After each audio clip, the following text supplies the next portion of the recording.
আমি তো নবী, আমি তো রাসূল, আল্লাহ আমাকে নবী করে বানিয়েছে, আমি অবশ্যই বড় হব, এখানে তো কোনো কথা নাই। হোসাইন যে নানা যান ঠিক বলেছেন, নবী হিসাবে আপনি কিন্তু বড়, অস্বীকার করা যাবে না, কিন্তু অন্য দিক থেকে বলেন তো আপনি বড় না আমি বড়? রাসূলুল্লাহ হাসছেন, না না কি ব্যাপারটা কি একটু খুলে বলো তো, কোন দিক থেকে বলো? ও নানা যান, আপনি আমাকে কি বলবেন? আপনার পিতার নাম বলেন। হুজুর নিজের নাম, পিতার নাম, আমার নাম আব্দুল্লাহ। নানা যান আপনার আব্বার নাম তো আব্দুল্লাহ, আপনি আমার আব্বার নাম জানেন? আমার আব্বার নাম শেরে খোদা আসাদুল্লাহিল গালিব, শেরে খোদা আলী বলেন আমার পিতা। বলতে হবে ইয়া রাসূলুল্লাহ, নানা যান আপনার আব্বা তো আব্দুল্লাহ, আব্দুল্লাহকে কজন চেনে, কজন জানে? আব্দুল্লাহকে কজন চেনে? আর আমার আব্বাকে জানেন? শেরে খোদা আলী আসাদুল্লাহিল গালিব, যাকে আমার রাসূলুল্লাহ আসাদুল্লাহ বলেছেন, আল্লাহ সিংহ বলেছেন, সেই শেরে খোদা আলী হচ্ছেন আমার বাপ। বলেন বাপ হিসাবে আপনার বাপকে কজন চেনে, আমার বাপকে কজন করে? ভাইয়ের আমার শেরে খোদা আলীর মাকাম তো আপনারা জানেন। হুজুর বলেছিলেন আমি যার মাওলা আলী তার মাওলা। হুজুর বলেছিলেন আমার কাছে যদি কেউ আসে একবার, শেরে খোদা আলীর কাছে সে যাবে দুবার। জোরে বলতে হবে। হুজুর বলেছিলেন আনা মদিনাতুল ইলম ওয়া আলিউন বাবুহা, আমি হচ্ছে মদিনার ইলমের শহর, আর আলী হচ্ছে সেই শহরের দরওয়াজা। আচ্ছা বলতে পারবেন শেরে খোদা আলীর জন্ম কোথায় হয়েছিল? জানা আছে কারো? মাশাআল্লাহ। ভাই বলছেন কাবা শরীফের ভেতরে, আপনারা কি বলছেন বলে?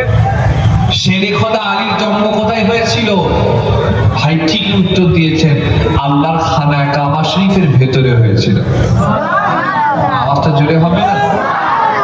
শেরে খোদা আলীর আম্মা জান প্রেগন্যান্সি ছিলেন, গর্ভবতী ছিলেন, গর্ভবতী অবস্থায় আল্লাহর খানায় কাবা তাওয়াফ করছেন।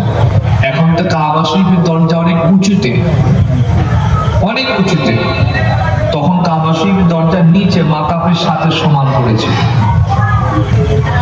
তা শেরে খোদা আলীর আম্মা জান তাওয়াফ করছেন, তাওয়াফ করতে করতে প্রেগন্যান্সি আছেন, গর্ভবতী আছেন, হামেলা আছেন, গর্ভে শেরে খোদা আলী আছেন। গর্ভবতী অবস্থায়, প্রেগন্যান্সি অবস্থায় পেন এসে গেছে, যন্ত্রণা এসে গেছে, লেবার পেন এসে গেছে, বাচ্চা ভূমিষ্ঠ হওয়ার সময় হয়ে গেছে, খানায় খাওয়ায় হাজার হাজার লোক, সব সময় লোক ভর্তি। তা তিনি কোথায় যাবেন চিন্তা করতে করতে কাবা শরীফের দরজা ঠেলে খুলে কাবার ভিতর প্রবেশ করেছেন। সুবহানাল্লাহ বলবেন। আল্লাহ শেরে খোদা হযরত আলীকে কাবা শরীফের ভেতরেই জন্মগ্রহণ করিয়েছেন। কিতাব সাক্ষী দিয়েছে কাবা শরীফের ভেতরে আম্মাজান শেরে খোদা আলীকে জন্ম দিয়েছেন, কিন্তু কাবা শরীফটা সামান্য বান্ত নোংরা হয় না। যদি বলতে হবে নোংরা হয়নি মানে বুঝতে পারছেন, গর্ভবতী প্রেগন্যান্সি অবস্থায় বাচ্চা প্রসব করলে মায়েদের একটু শরীরে একটু কন্ডিশন পরিবর্তন হয় না, একটু পড়ে যায়, না আরবিতে যেটা নেফাস বলে, অনেক নোংরা হয়ে যায়, ময়লা হয়ে যায়, পরিষ্কার হয়ে যায়, অপবৃত্ত হয়ে যায়। কিতাব সাক্ষী দিয়েছে শেরে খোদা আলীর জন্ম তারা আম্মা খানায় কাবায় দিয়েছিলেন। আল্লাহ কাবা যে পাক এত পবিত্র রেখেছিলেন, এই খানায় কাবায় কোনো নোংরা বলে কিছু ছিল না। শেরে খোদা আলীর জন্ম খানায় কাবায়। আল্লাহ পৃথিবীর একটাই মাত্র বাচ্চা যার জন্ম খানায় কাবায় হয়েছে। শেরে খোদা আলী কে ছিলেন? সব থেকে ছোটবেলায় রাসূলকে রাসূল বলে মেনেছে। বাচ্চাদের ভেতরে, বয়োজ্যেষ্ঠদের ভেতরে, ছেলেদের ভেতরে আবু বকর সিদ্দিক আগে, মেয়েদের ভেতরে আম্মাজান খাদিজা আগে, আর বাচ্চাদের ভেতরে শেরে খোদা আলী আগে। রাসূলুল্লাহকে রাসূল বলে মেনেছিলেন। তাই হুজুর বলতেন আমি যার মাওলা আলী তার মাওলা। আলীর কাছে যে একবার আসে, আমার কাছে যে দুবার আসে, আমার আলীর কাছে সে একবার আসে, আলীকে যে মহব্বত করবে কিয়ামতে আমার সাথে থাকবে। মহব্বত বলা গেল। ও নানা যান, আপনার আব্বার নাম হচ্ছে আব্দুল্লাহ, আমার আব্বার নাম শেরে খোদা আলী। আম্মাদের আপনি ও আমার রাসূলুল্লাহ। নানা যান আপনি কি আপনার মায়ের নাম বলবেন? নবী নিজের মায়ের বললেন আমার মা হলো আম্মা জান আমিনা। ও আম্মা জান ইয়া রাসূলুল্লাহ, নানা জান আপনার আম্মাকে কজন চেনে? আপনি কি আমার মাকে চেনেন? তিনি অন্য কেউ নয়, খাতুনে জান্নাত, জান্নাতে মহিলাদের সরদারিনী সাইয়্যিদা ফাতেমা, তিনি আমার মা। এটা আপনি ভুলে যাবেন না, বলতে হবে। রাসূলুল্লাহ দুটো চোখ দিয়ে টক টক করে পানি গড়াচ্ছে। হুজুর বুঝতে পেরে গেছেন ইমাম হোসেনের কোন দিকের কথাগুলো বলতে চাইছে। হুজুর কাঁদছেন আর জড়িয়ে ধরে মহাব্বতের চুমা দিচ্ছেন। না না, তুমি কি বলছো আমাকে? ও নানা জান, ইয়া রাসূলুল্লাহ, হাবিবাল্লাহ, আপনি আমাকে বলেন আপনার নানার নাম কি? হুজুর নিজের নানার নাম বললেন। ও নানা জান, আপনি আপনার নারীর নাম বলেন। হুজুর নিজের নারীর নাম বললেন।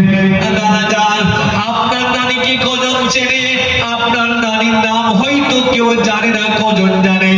আপনি আমার নারীকে চেনেন, তিনি অন্য কেউ নয়, তিনি আমার একজন মেয়ে, যাকে স্বয়ং আমার আল্লাহ নিজে মহব্বতের সালামের নজরানা দিয়ে তিনি পাঠিয়েছে।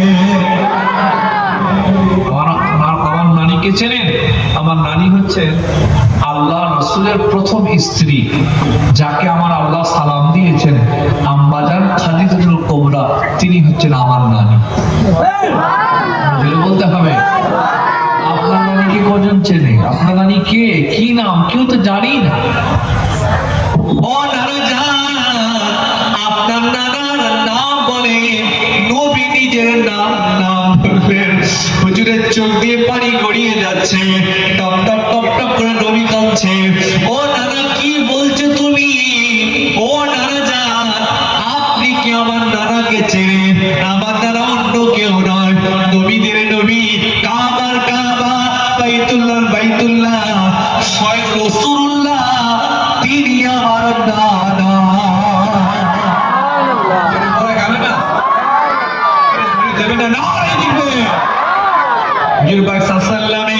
চোখ দিয়ে পানি গড়িয়ে যাচ্ছে, হুসাইনকে নবী জড়িয়ে ধরেছে, কপালে চুমা দিচ্ছে, গালে চুমা দিচ্ছে, ঠোঁটে চুমা দিচ্ছে। আল্লাহ নবী কাঁদছেন আর মহব্বত করছে। আল্লাহ হুসাইনকে আমি মহব্বত করি, আমি ভালোবাসি, আমি প্রেম করি। আল্লাহ, আপনি আমার হুসাইনকে মহব্বত করবে। হুসাইনকে যারা মহব্বত করে আল্লাহ, আপনি তাদেরকে মহব্বতটা করে নেবেন। সেদিন বলেছিলেন কথাটা যে আনা আনা এই আল হুসাইনু মিন্নি ওয়া আনা মিনাল হুসাইন, মান আহাব্বাল হুসাইনা হ্যাঁ আল ফাকাদ আহাব্বাল্লাহ। আল্লাহ, আমি